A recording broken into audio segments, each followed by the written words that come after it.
Good afternoon, ladies and gentlemen. My name is Laurie Grey. I'm a councillor on Tendring Borough Council. When I go out, people ask me what my qualifications are.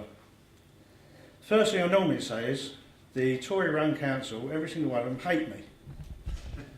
And I find that's a very good qualification, because that means I'm doing my job.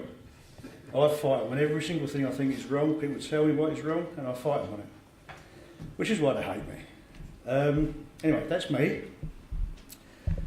I've come out with just a few comments, probably teaching you to suck eggs yourselves, but having fought one election and taken out the top Tory in my area, it gives me a few insights into what they get up to. Right now, if you target local problems in every single ward, because every ward is different, as you know. In my area we have two wards, one called Jaywick, which you may have seen on TV, I'm not sure, that's the poorest place anywhere in England, and Frinton, which is one of the richest. They're only about five miles apart, but that gives you the spectrum of what you're dealing with. My advice to you, if you're going to go for this, I don't care how far off the elections are, start advertising now. Get the word out there. Don't think, oh, we'll leave it till 2 or 3 months before, because it's not enough. Really go to town now. Get a few people on board. Then a few people will turn into a lot more. Word of mouth is one of the best things ever. Tell them what we're going to do. Tell them we're going to support the police, NHS services, schools,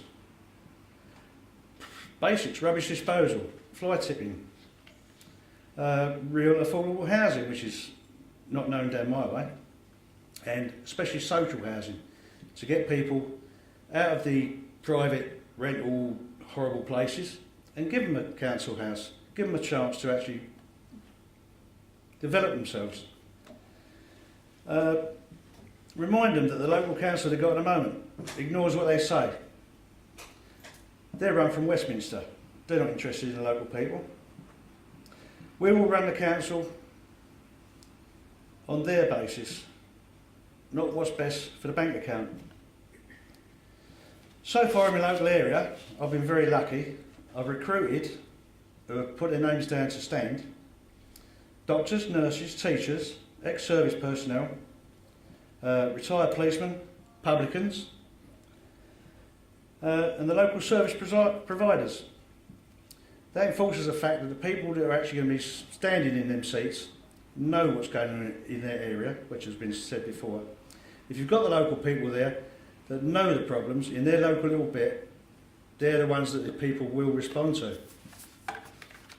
Now that's the local bit. I'll go on to the national side of it. I know it's going to be a long way off, but I think a lot of people realise one of the main problems in this country at the moment is this so-called austerity.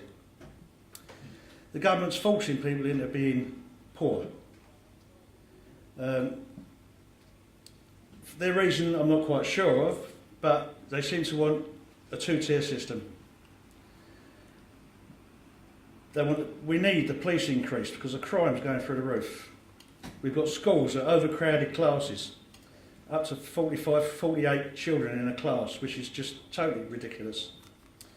The NHS, stealth privatisation, we all know about that. Local services, we need to come back to where the government are not cutting the council's money back, they're giving them more because we've got more people. Sometimes this is a bit of a touchy subject, but I'm going to it anyway. Foreign aid. 14.7 billion they're paying out. That's a hell of a lot of money. Could run the NHS for a long time.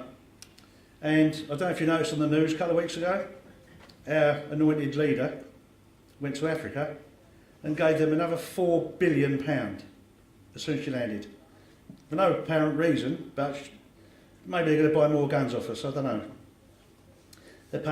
They're actually Crossrail in London, I don't even know about that. That is now £66 million in the red, and now it's not going to be finished for another year, so who knows what that's going to get to. HS2, that should be cancelled straight away.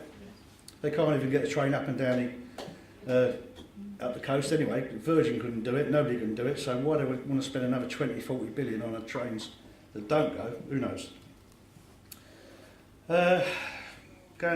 There's hospitals, I don't know if, PFIs, publicly funded, I've lost the word now. Initiatives, publicly funded initiatives. One of the biggest fiddles I've ever heard of. The hospitals go to the government, say we want some money to build an extension. The government say no, we can't give you no money, you have to go private. So they go to the builders. The builders say, yeah, we'll lend you the money as long as we build the building. So that's the way they do it. And then the builders charge 9% interest on the money they've lent them to get back to build the buildings. There's something wrong there financially.